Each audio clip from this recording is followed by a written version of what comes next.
बिस्मिल्लाहिर्रहमानिर्रहीम। प्राइस बांट का हुक्म। मुरवजा प्राइस बांट दो किस्म के हैं।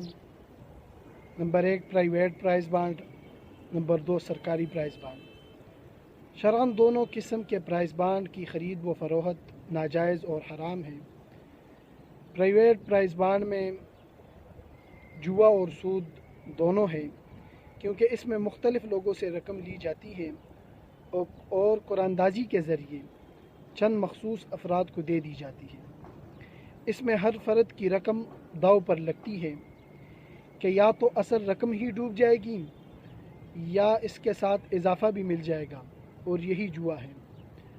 और सरकारी बॉन्ड्स में सूद पाया जाता है, क्योंकि इसमें कई लोगों से रकम ली जाती है और कुछ अरसा के बाद कुरानदाजी करके बास को असल रकम के साथ इजाफ़ा दिया जाता है, और जिनका नाम कुरानदाजी में नहीं निकलता उनको उनकी जमा शुदा रकम वापस कर दी जाती है। चूँकि इसमें असल रकम का मिलना यकीनी है, लिहाजा ये जुआ नहीं, लेकिन फिर भी सरकारी प्राइस बांड लेना सही नहीं।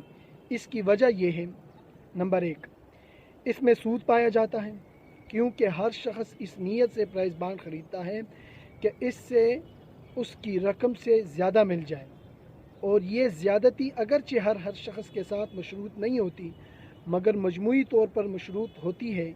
यही वजह है कि अगर गवर्नमेंट बाद में कुरानदाजी करके किसी को इनाम दे दें तो शुरकाए अदालत से उसे इस पर मजबूर कर सकते हैं। नंबर 2, शुरका से जो रकम ली जाती है, इससे महीनों तक सरमायाकारी करके हुकूमत बड़ा नफ़ा कमा लेती है।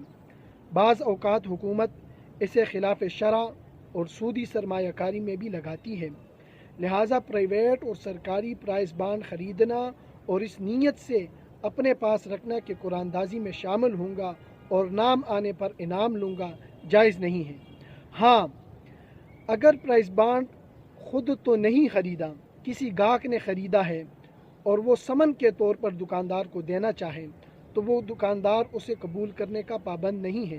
ताहम अगर वो प्राइस बांड उस पर लिखी हुई कीमत पर ले लें, कमी पेशी न हो और आइंदा कुरानदाजी में शामिल होना मकसूद न हो, बल्कि उसके पुष्ट पर जो पैसे जमा है सिर्फ वो लेना मकसूद हो, और प्राइस बांड को वो गैर शरई तरीके के ऊपर इस्तेमाल नहीं करेगा, तो इस तरह वो प्राइस बांड जो बांड है वो ले सकता है।